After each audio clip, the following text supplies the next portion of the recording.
đó nó để chân dễ kể cái đó rồi pa này anh đi cái Lungdar ở lehlan đó na cái Lungsen cái direct đó mình đã thấy đón khóc mà thế này tan theo dọc mấy thầy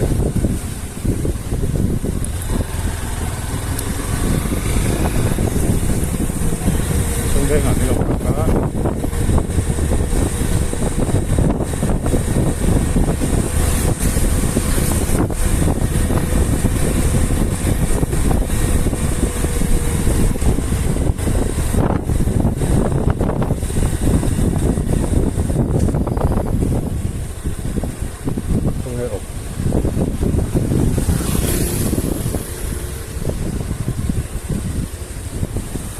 ngaro hay kan ngolo kasi parkan zip lock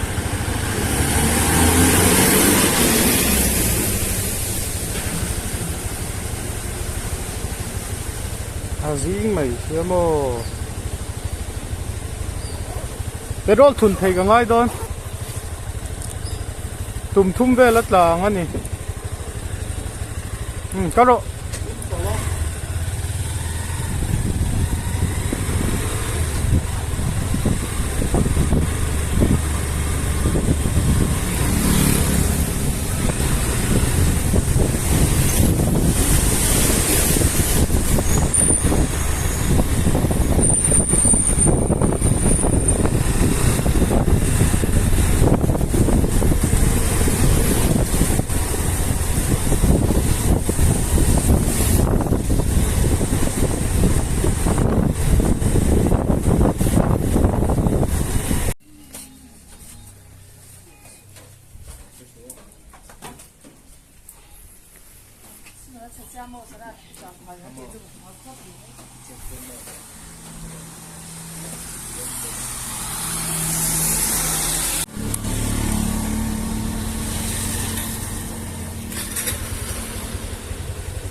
going to start so pakhata lung lei ka theng ve kata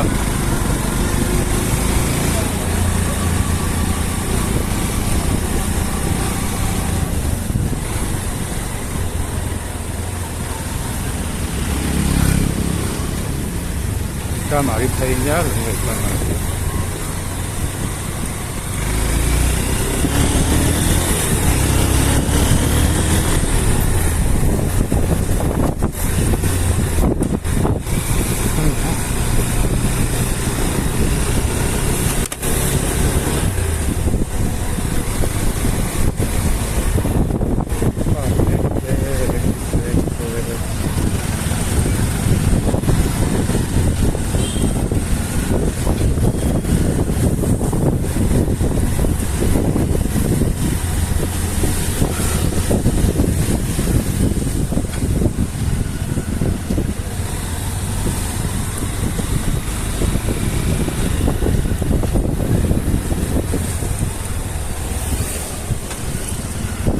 one way đi tầm thế cả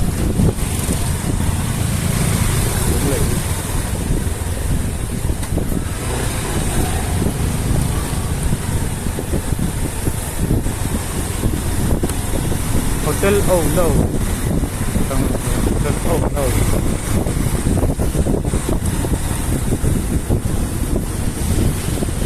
đúng rồi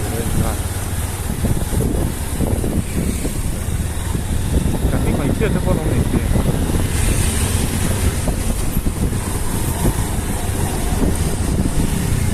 Hotel oh no.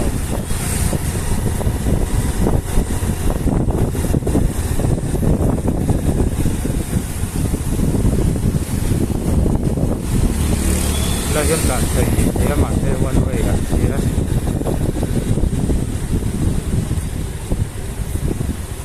là thế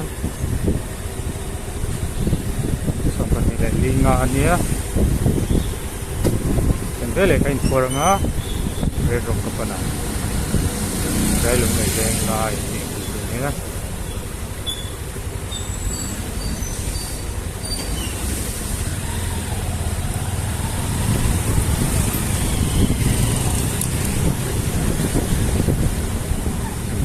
thì là phức tạp vùng rồi, thế nên hay người câu đơn này, cái vé ở đây thấy tên là như vậy à,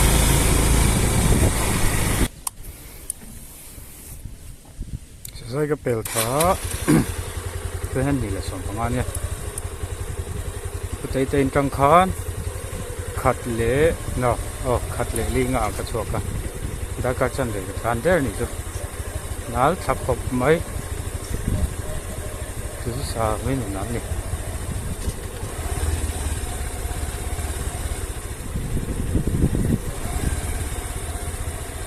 sang phục khả mà nia thu Hauruang cần có tặng một tụ đây chỉ nói thôi là liền không là đâu thì liền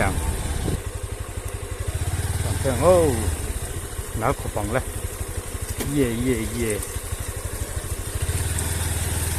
what an adventure more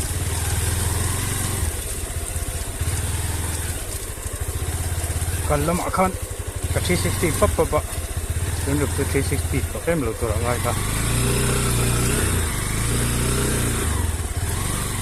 hello 360 để đón đi 180 tal yo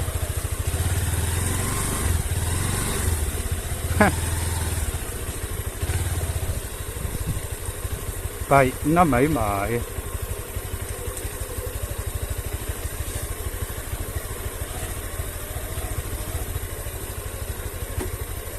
vậy sao tôi có lắc lâu chuông dễ là nghe món đó này mà làm thôi rất là thú vị lâu này mika hít cần chụp tiêu bị lâu bóng eo tráng sôi phun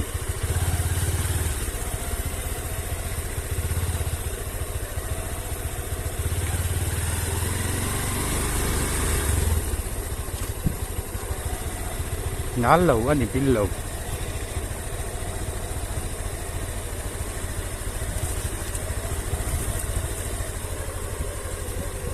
wow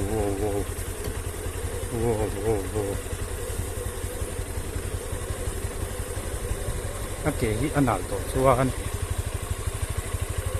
break này ngâm chỉ hít anh đi lầu xem anh đi lầu gì rồi chốt này nhỉ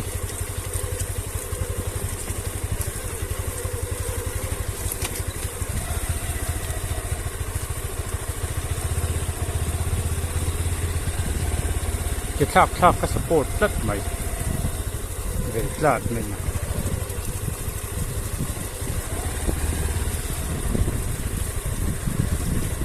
mà đi nổi ta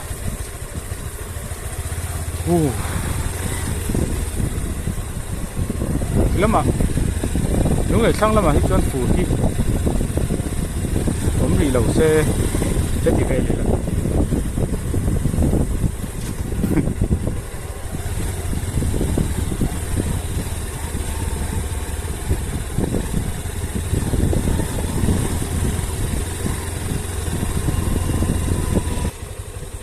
cái Dahthat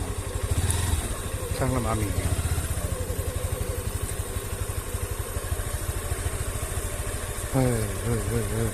nó còn lắm mất thôi cái lọc nó còn gì hay chè ngang lâu nổ về một nhỉ nghe có số lầu avangin à lâu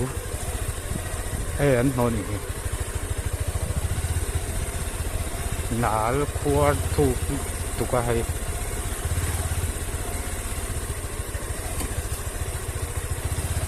dìa giúp tổ mày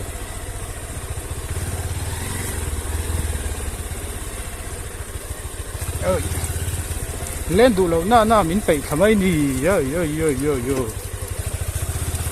cần duyên công lỡ bỏ mình xuôi là vui phồn tên mình chỉ cần tiêu thua cần tiêu đón lâu hết trả hết chọn cần tiêu đón sát đi làm con lâu thôi khó khăn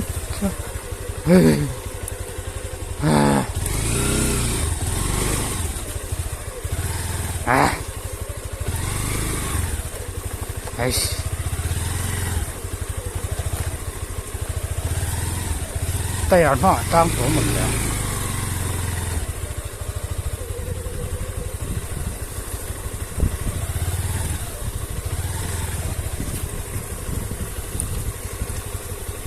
tốt xin lỗi em mi chụp bal te khu